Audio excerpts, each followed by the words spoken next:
Oh my god, how can that man be any more handsome? Oh, hey, I'm recording. Hey, everybody, welcome back to the Hunter Loves Voiceplay podcast, Geoff edition. And if you know from the thumbnail, you'll know which one I'm talking about here. And, God, if the song wasn't all pleasing to the ears, the face and the body is all that pleasing to us as well. So let's just get right into this here. God, those shoulders. I'm sorry. I'm getting distracted. I'm not even looking at the picture right now, and I'm just like drooling all over the place. Yes, so we're going to talk about Geoff's rendition of 16 Tons, originally done by Tennessee Ernie Ford. Now, a little fun fact about Tennessee Ernie Ford's version of 16 Tons was he had actually sat down in the studio when he recorded, and I think his version is the only version out there that actually has recorded live snaps. And soon enough, it became a classic for the ages. There was also a video that I had watched on YouTube, diving a little bit more into Ernie's life, and how he was the voice of radio for a long, long time throughout his career.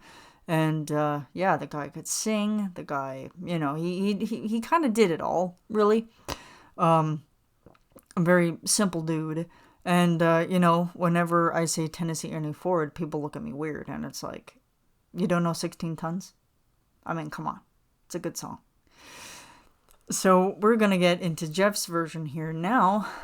This one was the second clone related song out of Geoff. Can't remember which one came first, either 16 Tons or Blackbird. I can't remember. But this one was beautifully executed. I would have to say, just right when you start, you got Geoff tickling your ears just right from the get-go. And it's like, oh my god, here we go. What are you going to do with this one? What's going to make it special? Just what have you done? So we get into this.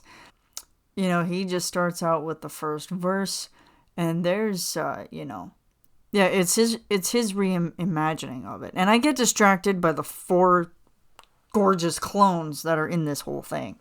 And so creativity-wise, it's always fun because he went to his dad's garage and practically looted the place of the pickaxe, the shovel, the hammers, everything like that, just to make it kind of that more like, because it's a mining song, right? So he, kind of just wanted the tools to be at his disposal to do what he was doing. Going into like the arrangement here, I'm trying not to think of the video because then I get distracted because it's just arms.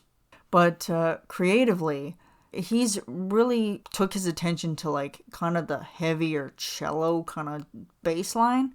Like he definitely has that sound, but he also doesn't have like the kind of woodwindy sound that Ernie has in his. Because, like, it kind of just starts like, woo doo doo doo doo doo doo doo, and like he has that in there, but it's just very different. Like, it's a reimagining of that classic song, right? When he gets through with it, or like into it, it's just always fun, because then he's put in a lot of other musical elements into that too. Like, he's got snaps, he's got like stomps. It almost sounds like a foot stomp. He's got the camera shaking with just like impact of, like moving the shovel, and like, yeah, it's just like you have to watch it a couple times in order to appreciate everything that's going on, because it's like, you did good, buddy. You did good. And like, I have to watch it specifically because I have to focus on each individual clone as I go along. And this one has no shortage of low notes in it. Boy, howdy. And I think that this is one where he kind of just, like, he goes across his range, I think. And, like, that's kind of been, like, the common thing through his arrangements, is that he's always just kind of gone across his range. He's just kind of played with it a little bit. And I would say, I think one of my favorite moments in this one in particular is kind of when he slips into full voice. Oh, let me look. I mean, this is gonna look completely stupid with it on mute, but I'm gonna have to kind of see where is that moment. I love the clone interaction. It's just so good. The hair flips. Nobody comment on the hair flip, please. Nope, we caught that one. So yeah, they're snapping. Like, just the bobbing of his head, like, just the interaction of it all. It's just always so fun. Oh, yeah, there we go. So it's, so after he says, a high-toned woman make me walk the line. And, of course, it's a lot deeper. And he kind of goes into that full voice moment with, yeah, 16 tons, and what do you get? Another day older and a deeper in debt. And it's like, his voice is just like, he puts it so much more forward, and I'm like, ooh, I like that, because it's just kind of like that, kind of that jazzy, kind of like, you know, just a little bit more oomph into his voice, and I love that because it just kind of carries it on. There's, of course, so many brain tickles. If the camera's shaking and like the pulses behind every camera thrust, like after he says, St. Peter, don't you call me, it's like boom, and it's like, oh, my brain, it's getting rattled. I fell in love with this one when it first came out, and I was just like, dude, you did good. You did insanely good. And like Tennessee Ernie, he's kind of tough to beat, because with his original, he's got so much power behind his voice. Water with Ernie, a lot of it is like at the end, it's like ha ho ma, like it's just like he just keeps going, right? And like he's got like, I don't know, it's like a low A or a low G or whatever it is. But with Geoff, he switched it up a little bit, put his own flair onto it, and I'm like, oh, that's really cool. That's super cool. But also one of my favorite moments, another one of my favorite moments. Like, I have so many favorite moments in this one. But I think I would have to say I gotta find the timestamp for this one. Hang on. He almost dropped the shovel. Funny. Yeah, he's slapping, clapping. Where is it? Come on. I don't know if you can hear it in the background, but I'll probably be playing it. Step aside. A lot of men did and a lot of men died. And he did the same notion, the same like cutthroat notion as he did in Headless Horseman. So there's a little factoid for you. Go back and watch Headless Horseman if you don't believe me. God. Shoulders. Oh my god, don't show off your biceps. Okay, there we go. So, going back a little bit. So, that moment specifically is... Okay, so it's after, if the left hand don't get you, then the right one will, you load. And then after he says load, you get this really good dum, dum, dum, bing! And it's like he, hits the hammer. And I'm like, that is just so creative. I played that moment on repeat because I'm just like, that's like my favorite. It just makes me smile. And I don't know why, because it's such a simple, but yet it's like just fills an empty space that is in there. And it's just such a creative little touch that I love so much. And it's like, having him synchronize himself with that in those specific moments, like it's like, hit the pickaxe, hit the shovel, hit the hammer, and then, the ping. It's so funny to me. And like every time I'm listening to this song in headphones, I'm just like, boom, boom, boom, bing. It's like, and then I giggle to myself because it's like, it's just so creative. I love it. Chef's kiss. And then of course we're followed by a lovely low note. And yeah, it's just like, oh my god. And this song was a real hit at work sometimes because there was a resident that I knew. Oh, he was such a sweet man. I miss him so much. Just a very beautiful, beautiful heart of a person. And he would play 16 tons on his harmonica, which I thought was super cool. And sometimes on my break, I would just sit down and listen to him play because it would just be so fun. And, like I would go to him and I'm like, hello, sir. I'm like, how are you today? And he's like, well, another day older and deeper in debt. And I'm like, oh, well, did you make sure that St. Peter didn't call you? And he goes, well, I can't go. I owe my soul to the company store.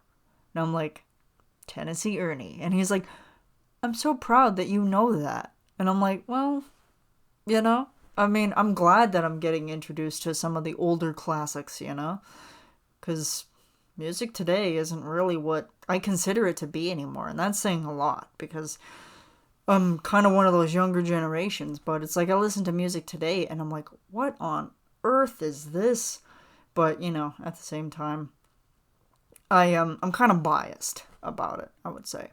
But yes, getting back to Geoff, video, him character-wise, character development, it's just, like in the first 2 seconds, he's staring into your soul.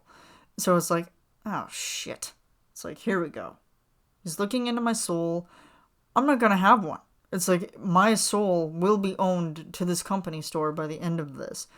And, let me see here.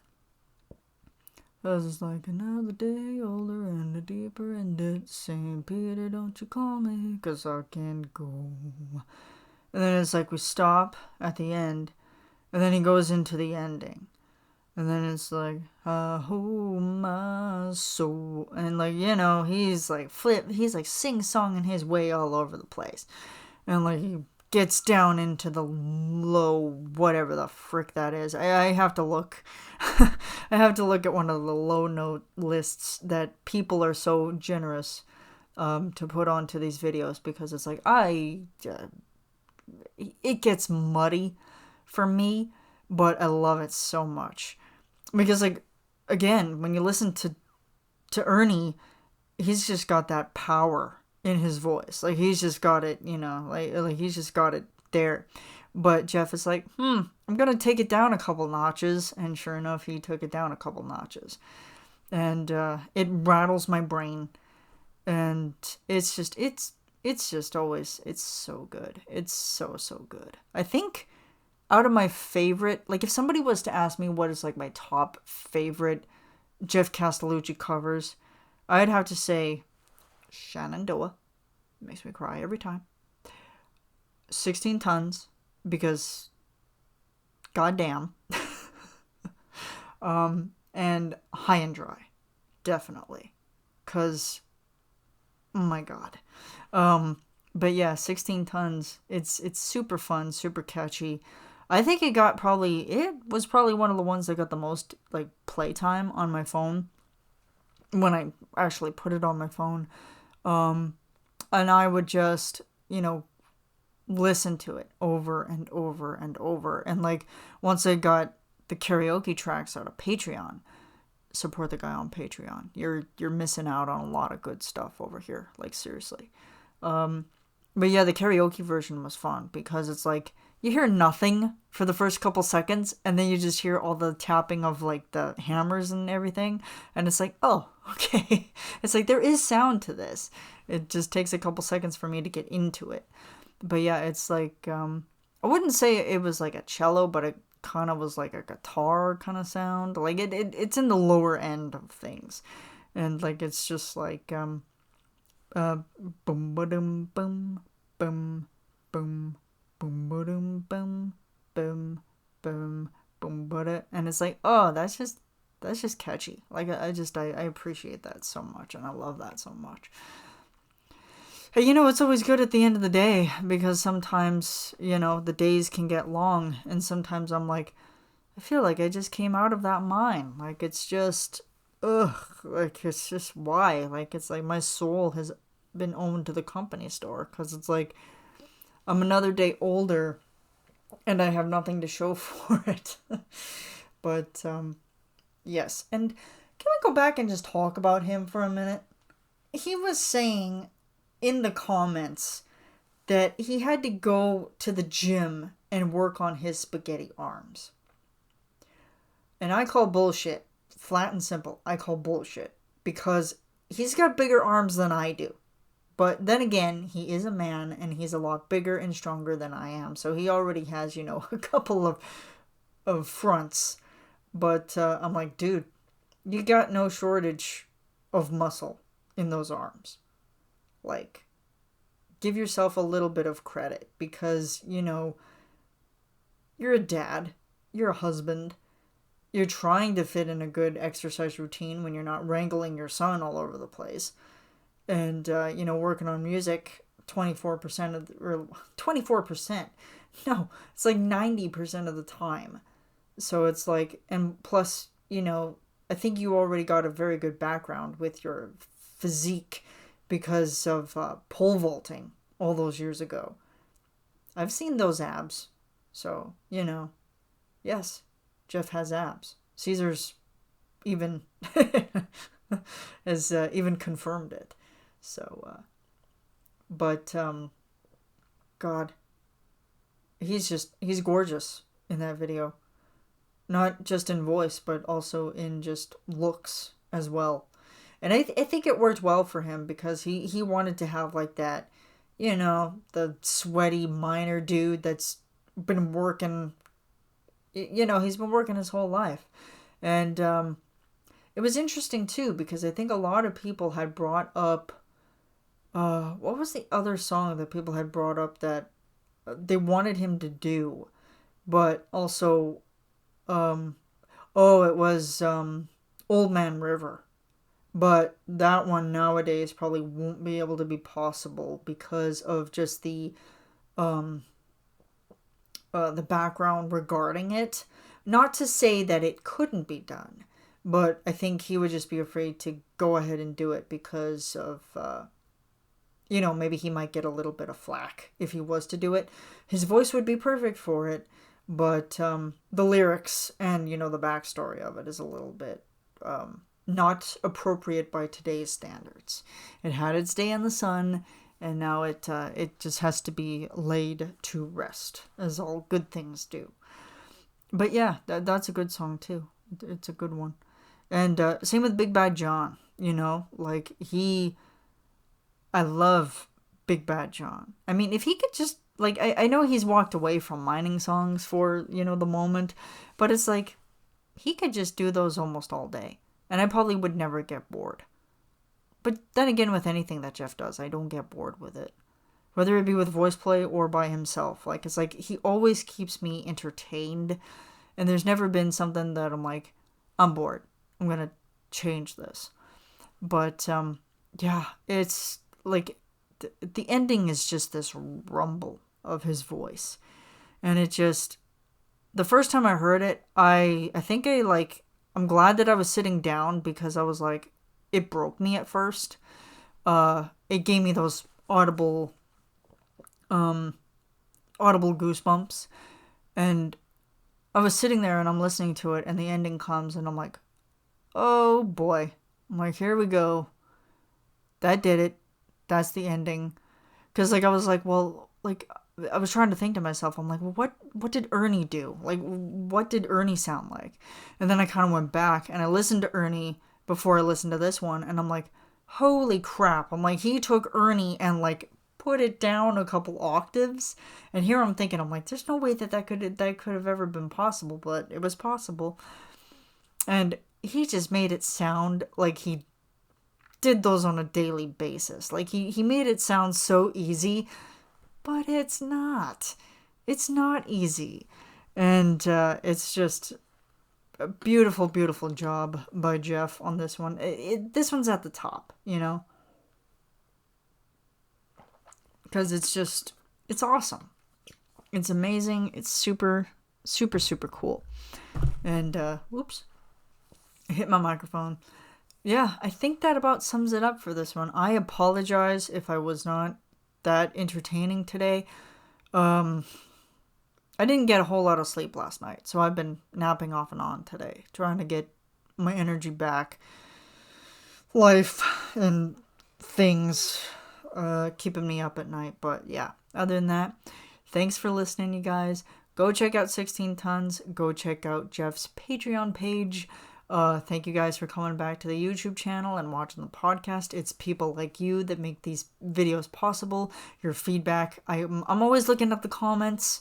So, give me comments. Give me a like, a share, a subscribe. And suggest to me what songs you want to hear next, because I'm always looking for suggestions, or I just go ahead and I pick one at random, and I just hope that, people enjoy it as much as I do, as much as I enjoy making these ones for you. So, thank you guys so much, and I will see you in the next one. God, that man is gorgeous.